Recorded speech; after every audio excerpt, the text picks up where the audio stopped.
To the pew.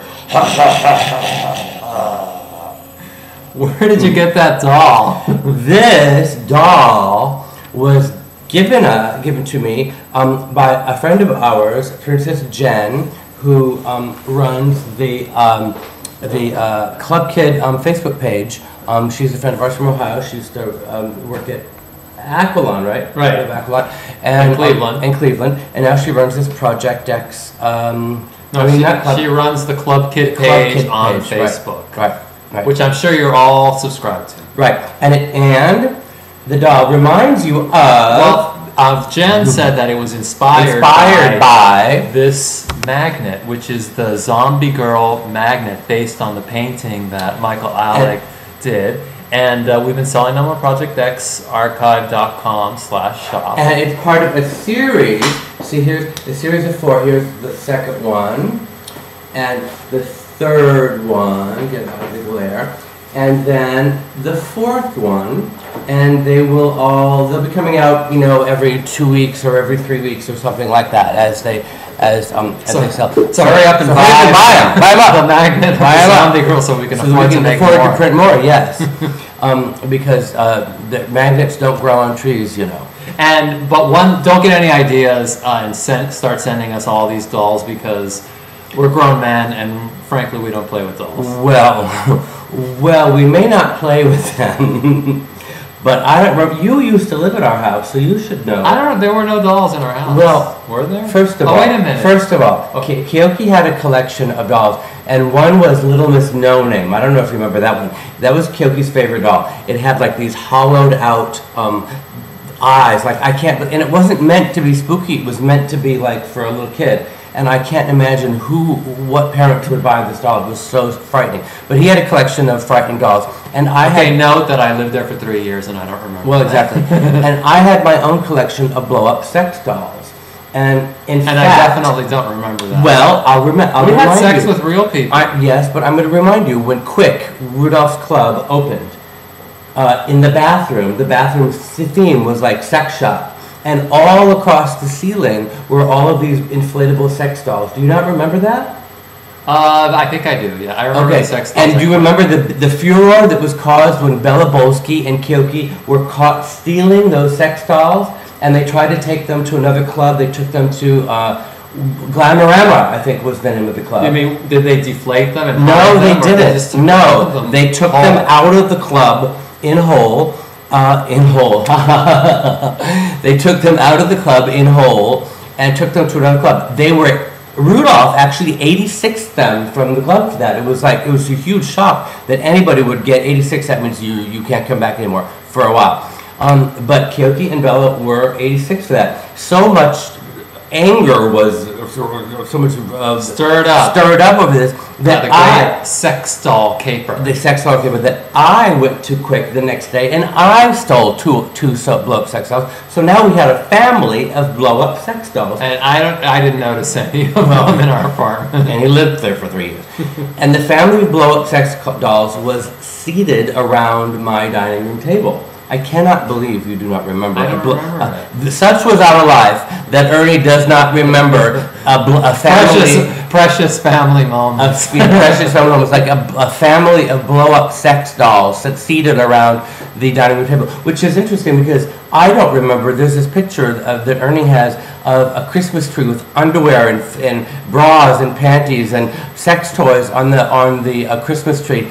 I don't remember that, and I'm fucking posing right next to the goddamn tree. He doesn't remember me posing him in front of the tree and taking his picture. I honestly do not remember that. That's how much fun we had back then. So I guess Ernie can be forgiven for not remembering the family of blow-up sex dolls, but the reason I bring it up is because, and I'm sure my father does not watch The Pew, or at least I hope he doesn't watch The Pew. Sorry, Dad. But when I went to prison, all of my property was just sort of packed up and sent to World of Wonder, where James and Keoki went through everything and took out everything they wanted. It was kind of skim. And then what was left, Fenton or somebody packed up into boxes. My father went and picked them up. My father repackaged everything and sent it to my mom to be put in storage in Indiana. And apparently in this property was all kinds of, Ernie, I can't even imagine what was in there. I mean, from the magazines that we bought in Germany, if you know what I mean, to to this family of blow up sex dolls, whatever it was. My father's wife was so horrified by it that she has not spoken to me to this day. So 18 years ago, she has not spoken to me this day because of those blow up sex dolls. That's why she hasn't spoken to you? Yes, up until then we had a perfectly cordial relationship. Okay. She's just like, okay. So so we still have the sex dolls. We still have the sex dolls.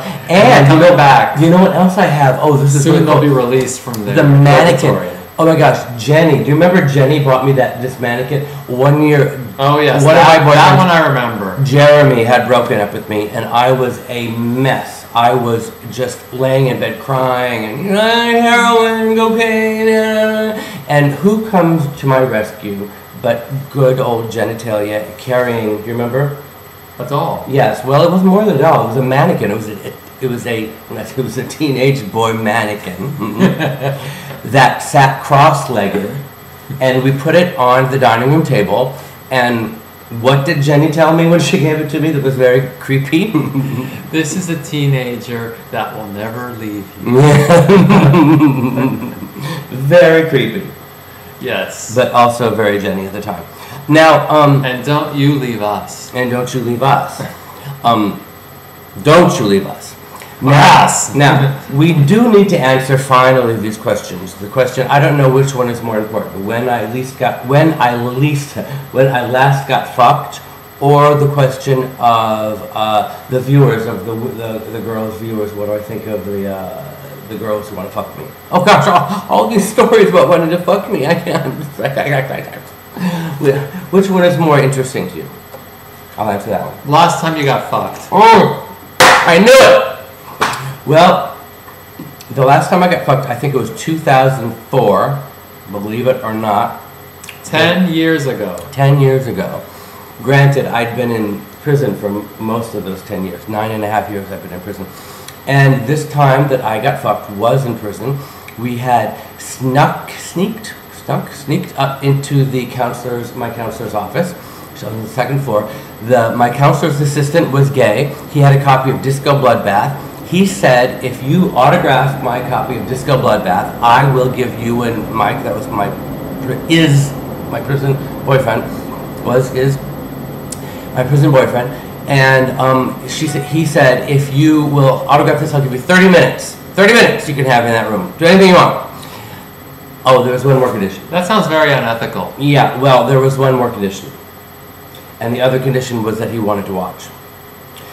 And I wasn't really excited about this, but I threw the question at Mike, just to see. And in fact, he thought that it would turn him on. And so he said, yeah, let's go ahead and do it. So we both went up there and did it. We had been up to the counselor's office together so many times that the sign-in officer called us the Bobbsey twins.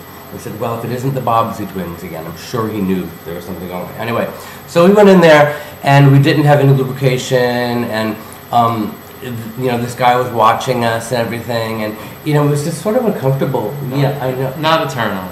Not a turn on. Well, I didn't have an erection. Mike had an erection, and we were kissing and everything, and the guy was like talking to us. He was like, yeah, fuck him. And I was just like, that was not turning me on really. It was turning Mike on. And so Mike, flipped me around, put me on the counselor's desk, and had his way with me. It lasted, I don't know, 15 seconds, and that was it. So that was the last time I got fucked. Bad prison. When was the last time you got fucked? That's what I want to know. Bye. Bye.